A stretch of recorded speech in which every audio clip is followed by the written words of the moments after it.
बिस्मिल्लाहिर्रहमानिर्रहीम। हम आज के वीलॉग में ज़िक्र करेंगे कि ईरान और अमेरिका के दरमियान जो जंगबंदी हुई है, ये जंगबंदी इसके असरात क्या हैं और इसकी वजूहात क्या हैं, और अमेरिका बतौर सुपर पावर के अपनी फ़तह का ऐलान क्यों नहीं कर सका। जंगबंदी तो हो गई है, लेकिन अभी मामला तय होना बाकी हैं, लेकिन उम्मीद है कि वो मामला भी दुरुस्त तौर पर सेटल हो जाएंगे और ये जंगबंदी चलेगी। ये सीज़ फायर अब चलेगा, अब ये दोबारा यहाँ पर जंग नहीं होगी। देखिए, इसमें कोई शक नहीं है कि अमेरिका इस वक्त सुपर पावर है, लेकिन सुपर पावर होने के बावजूद ये जो पिछले तकरीबन कोई 40 दिन की जो जंग हुई है, अमेरिका इस जंग के बाद अपनी फ़तह का ऐलान नहीं कर सका। डोनाल्ड ट्रंप अपनी फ़तह का ऐलान नहीं कर सका। लफ्ज़ इस्तेमाल हुआ है सीज़ फायर का। अब ये सीज़ फायर जो है, ये किसी भी तरीके से फ़तह की निशानी नहीं है। देखिए, फ़तह की निशानी क्या हो सकती है कि या तो ईरान सरेंडर कर जाता, दूसरी सूरत उसकी ये हो सकती थी कि अमेरिका ईरान पर कब्ज़ा कर लेता। ये दो सूरतें जो फिजिबल हो सकती थी किसी भी जंगबंदी में, कब्ज़े में या फ़तह में, ये दो ही सूरतें हो सकती थी। ना तो ईरान ने सरेंडर किया है और ना ही अमेरिका उस पर कब्ज़ा कर सका है ईरान पर। अब ये कौन सी वजूहात हैं जिनकी बुनियाद पर अमेरिका ने या ट्रंप ने सुपर पावर होने के बावजूद वो अपनी फ़तह का ऐलान नहीं कर सके। उनकी ख्वाहिश यकीनन होगी कि वो मीडिया में आकर बताएं कि हमने ईरान पर कब्ज़ा कर लिया है या ईरान ने सरेंडर कर लिया है और हम फातह हो गए हैं, इसके बाद हमारा और कोई मकसद नहीं है, इसलिए अब जंग बंद की जाती है।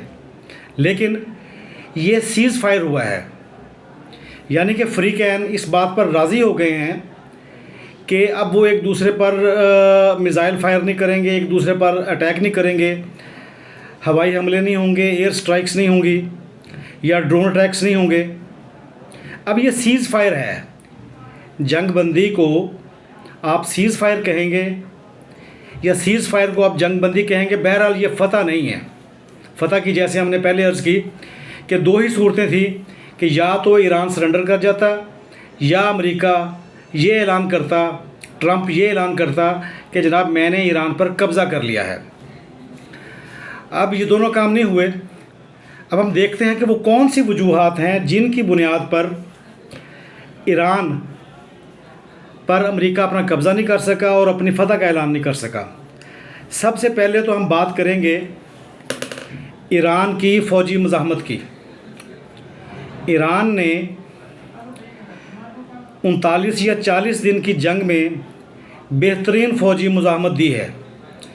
ईरान, उसके पास इतने ज़्यादा हथियार नहीं थे, लेकिन उसके बावजूद 39 या 40 दिन 40 डेज़ में ईरान के पास वेपन ख़त्म नहीं हुए, उसने अपनी स्ट्राइक्स ख़त्म नहीं की।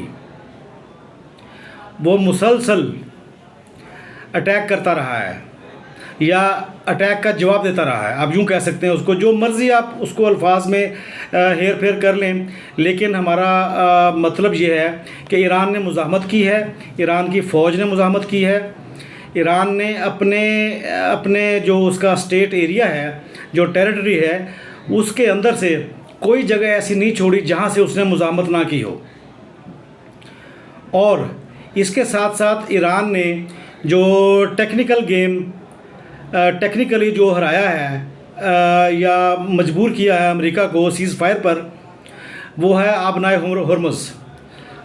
आबनाए हुर्मुज़ यकीनन एक ऐसा बहरी रास्ता है जहाँ से पूरी दुनिया को तेल की सप्लाई की जाती है।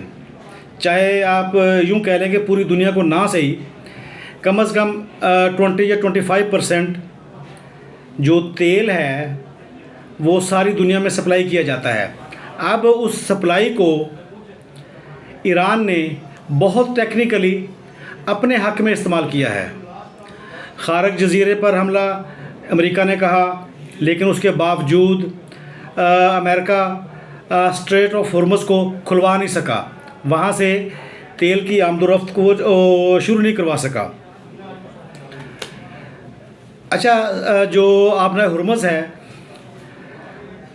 अमेरिका ने हर तरीके से कोशिश करके देख ली कि किसी न किसी तरीके से ईरान को लफ्ज़ी गोलाबारी के ज़रिए या हकीकी गोलाबारी के ज़रिए ईरान को मजबूर कर सके कि वो आबनाए हॉर्मुज़ को खोल दे।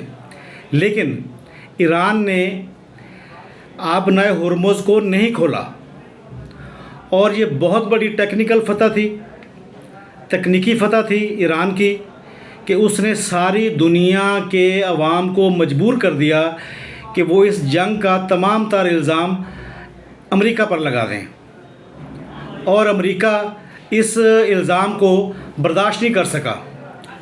और उसने कोशिश की, कभी नेटो के ज़रिए, कभी यूरोपियन जो सुपर पावर्स हैं उनके ज़रिए, या मुख्तलिफ़ अपने इत्तेहादियों के ज़रिए उसने यकीनन कोशिश की है कि वो किसी न किसी तरीके से आपने हॉर्मुज़ के लिए इंटरनेशनल मदद हासिल कर सके, लेकिन वो मदद भी हासिल नहीं कर सका। यहाँ पर जो दूसरी बात है ईरान की फ़ौजी मुज़ाहमत की, ये टेक्निकल मुज़ाहमत होगी। जो फ़ौजी मुज़ाहमत है, आप ये देख लें कि ईरान के पास मिज़ाइल फायरिंग सिस्टम 40 दिन में ख़त्म नहीं हुआ। हालांकि दिल्ली की बुनियाद पर प्रेसिडेंट ट्रंप जो हैं वो यही ऐलान करते रहे कि हमने ईरान का जो फ़ौजी सिस्टम है उसको तबाह कर दिया है, और अब ईरान के पास ऐसी हिम्मत नहीं रही कि वो इस जंग को जारी रख सके। लेकिन ईरान ने अपने जो स्टेट टेरिटरी है उसमें हर जगह से जहाँ से मुमकिन हो सका उसने मिज़ाइल फायर किए हैं, और ईरान को और अमेरिका को मजबूर किया है कि इसराइल ईरान के मिज़ाइलों से बच नहीं सकेगा। यानी इतने ज़्यादा मिज़ाइल फायर किए हैं कि कभी पिछले जो 100 साल तो चलो नहीं, 80 साल की जो इसराइल की हिस्ट्री है, इसराइल की 80 साल तारीख़ में इसराइल को कभी इससे ज़्यादा नुकसान नहीं पहुंचा जो इस 40 दिनों में ईरान ने इसराइल को नुकसान पहुंचाया है। यहाँ पर जो ड्रोन्स हैं, जो ड्रोन्स का सिस्टम है, उसके बारे में बात ना करना, क्योंकि हम बात कर रहे हैं ईरान की फ़ौजी मुज़ाहमत की, तो ड्रोन्स टेक्नोलॉजी और ड्रोन्स अटैक के बारे में बात ना करना ज़्यादती होगी। इस जंग ने, अमेरिका और इसराइल की इस जंग ने, अमेरिका और ईरान की इस जंग ने, देखें जब भी तारीख़ में इस जंग का ज़िक्र होगा ना, इसको अमेरिका और ईरान की जंग ही कहा जाएगा। इसराइल का ज़िक्र बीच में से नहीं होगा, क्योंकि अमेरिका सुपर पावर है और उसने अटैक किया है। अटैक उसने किया है ईरान पर। इसराइल बेशक उसके साथ था या इसराइल के कहने में आकर उसने अटैक किया है, लेकिन हकीकत यह है कि अमेरिका ने जो इसके अटैकिंग पोजीशन थी, चाहे वो इसराइल की हो, वो ख़त्म हो गई। अब इस ख़त्म होने के बाद उसने मुसलसल ईरान ने जो हमले इसराइल पर किए हैं वो देखने से ताल्लुक़ रखते थे, और आपने देखा कि इसराइल भी मजबूर हो गया कि किस तरीके से वो सरेंडर कर रहा है। सीज़ फायर अमेरिका और इसराइल के लिए बुनियादी तौर पर एक सरेंडर करने की वजह है। दूसरी हम इसमें बात ये करेंगे कि अमेरिका सुपर पावर होने के बावजूद नेटो को, यूनाइटेड नेशंस को और यूरोपियन अपने इत्तेहादियों को अपने हक़ में इस्तेमाल नहीं कर सका।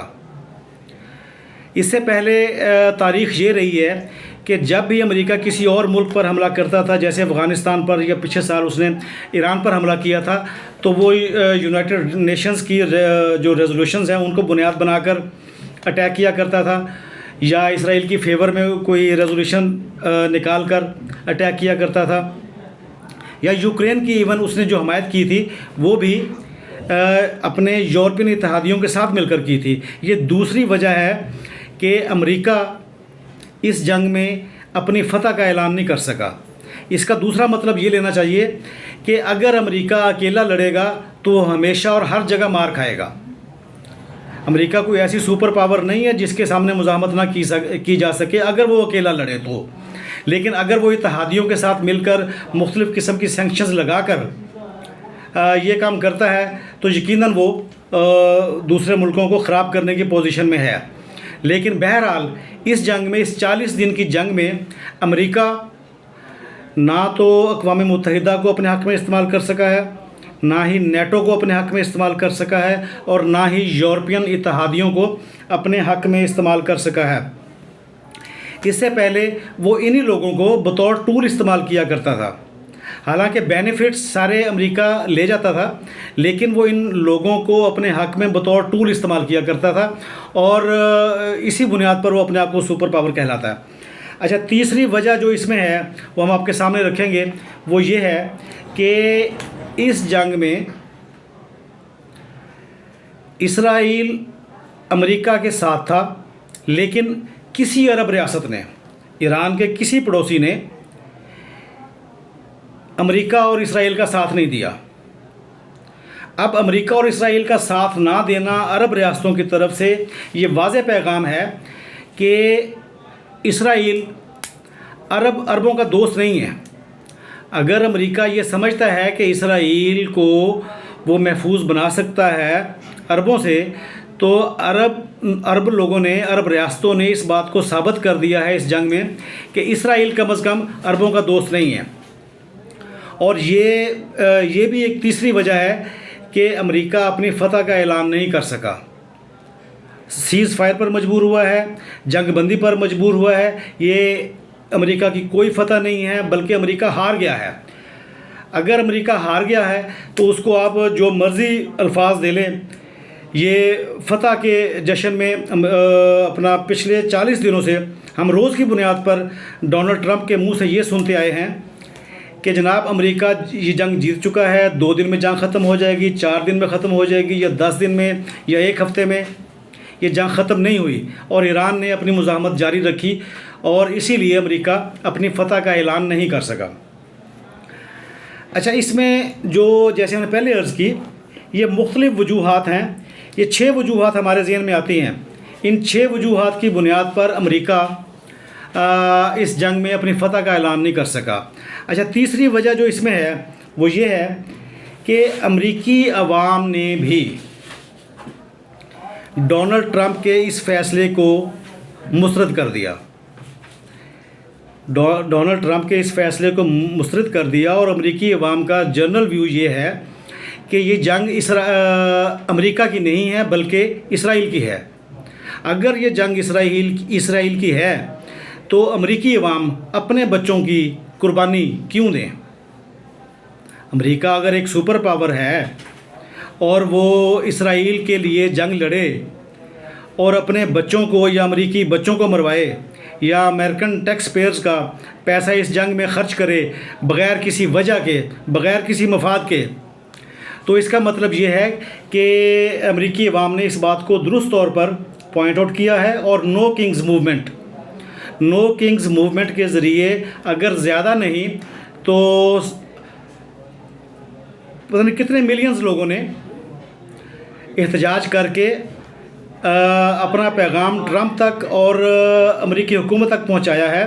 ख़ास तौर पर इसमें जो डेमोक्रेट्स के सेनेटर हैं, बर्नी सैंडर्स, उनका बड़ा किरदार है। उन्होंने नो किंग्स मूवमेंट के ज़रिए अमेरिकी अवाम को मौका दिया कि वो ट्रंप के ख़िलाफ़ एहतजाज करें और ट्रंप को बताएं कि ये जंग अमेरिकी जंग नहीं है, और आप इस पर हमारा टैक्स का पैसा इस पर इस्तेमाल ना करें, और इसराइल की खातिर आप हमारे बच्चों को ना मरवाएं। ये चौथी वजह है जिसकी बुनियाद पर अमेरिका इस जंग में अपनी फ़तह का ऐलान नहीं कर सका। वरना असले के एतबार से अमेरिका ईरान से बहुत बेहतर था, लेकिन ईरान की मुज़ाहमत अपनी जगह, और दूर से आकर लड़ना अमेरिका के लिए इतना ज़्यादा आसान नहीं था कि वो इस जंग को कंटिन्यू कर सके या जारी रख सके। इसलिए उसने फ़तह की बजाय सीज़ फायर करना कबूल किया है। आप यूँ कह सकते हैं कि सीज़ फायर ही अमेरिका की फतह है। लेकिन सीज़ फायर में ना तो किसी जगह ईरान ने सरेंडर किया है और ना ही अमेरिका ने ईरान पर किसी या ईरान के किसी एक हिस्से पर कब्ज़ा किया है। ये बहुत अहम बात है कि वो ईरान पर ना तो कब्ज़ा कर सका है। अच्छा, इसमें जो चौथी या पांचवी वजह है वो हम आपके सामने रखते हैं कि हम कह सकते हैं कि इसराइल ने अमेरिका को इस जंग में घसीटा है और ये जंग इसराइल, बुनियादी तौर पर ये जंग इसराइल की थी, लेकिन इसराइल के जो वज़ीर-ए-आज़म हैं नेतन्याहू, वो अमेरिकन प्रेसिडेंट को ट्रैप करके इस जंग में घसीट कर ले आए। अब आप यूँ कह लें कि इसराइल ने अमेरिका के साथ धोखा किया है, या जो इसराइल ने इन्फॉर्मेशंस अमेरिका को दी होंगी कि हम ईरान को इतने दिनों में सरेंडर करने पर मजबूर कर देंगे, वो तमाम जो मालूमात है वो गलत साबित हुई हैं। आप यूँ कह सकते हैं कि बुनियादी तौर पर इसराइल ने अमेरिका को धोखा दिया है, और धोखे से, और ये यहूदियों की पुरानी आदत है कि वो अपने साथ चलने वाले शख्स के साथ भी धोखा करते हैं। अगर अमेरिका को इतना ही ज़्यादा शौक़ है इसराइल की फेवर करने का, तो जैसे इसराइलियों ने इस जगह पर कब्ज़ा किया था, वैसे ही अमेरिका इसराइल की जगह पर कब्ज़ा कर ले और अपना लड़ाई का शौक़ पूरा कर ले। उसको अंदाज़ा हो कि मुसलमानों के साथ, मुसलमानों के इलाके में जाकर लड़ना कितना मुश्किल काम है, और ये कोई आसान काम नहीं है कि आप पड़ोस में रहें और सारा दिन या रोज़ की बुनियाद पर या महीनों के, आप सोचें एक बात को कि हमने किस तरीके से अटैक करना है, किस तरीके से पड़ोसी का नुकसान करना है। यहाँ पर जो आखिरी वजह हम समझते हैं वो ये है कि अमेरिका का जो इस वक्त सदर है वो दुनिया का सबसे बेवकूफ़ तरीन शख्स है, और इसकी बेवकूफ़ियों की वजह से अमेरिका ये जंग हार गया है।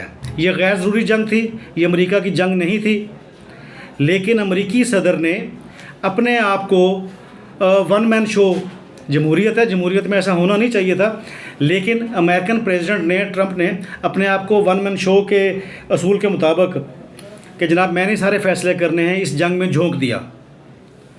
अब बेशक वो कहे कि मुझे इसराइल ने फंसाया है, या वो ये कहे कि जनाब फ़लाँ वजह बन गई, या दुनिया ने मुझे धोखा दे दिया, या नेटो ने धोखा दे दिया, वो जो भी वजह कहे, लेकिन बुनियादी तौर पर अमेरिकन प्रेसिडेंट एक ख़ुद पसंद शख्स है। उसको अपनी ज़ात से अलावा कोई अपनी ज़ात से आगे कोई चीज़ नज़र नहीं आती, और इसी बुनियाद पर उसने अमरीकी अवाम को इस जंग में लाकर फंसाया, अमरीकी अवाम के टैक्स का पैसा इस जंग में इस्तेमाल किया। और ये आप ज़हन में रखें कि ये दुनिया की, अमेरिका की हिस्ट्री में ये पहली जंग होगी जिसमें अमेरिका अपना हिस्सा रकम की सूरत में या तेल की सूरत में वसूल नहीं कर सकेगा। ये 6 वजूहात हैं जिनकी बुनियाद पर हम ये कहते हैं कि जनाब ट्रंप अपनी, वो कौन सी वजूहात हैं जिनकी बुनियाद पर ट्रंप अपनी फ़तह का ऐलान नहीं कर सका। जैसे हमने पहले अर्ज़ की, फ़तह 2 सूरतों में हो सकती थी, या तो ईरान सरेंडर कर जाता, या फिर अमेरिका ईरान पर कब्ज़ा कर लेता। ये दोनों काम नहीं हुए। बुनियादी तौर पर यह सीज़ फायर हुआ है, और सीज़ फायर का मतलब ये है कि दोनों फ़रीक़ैन जंग बंदी पर सीज़ फायर पर आमादा हुए हैं, फ़तह किसी की नहीं हुई। Thank you very much.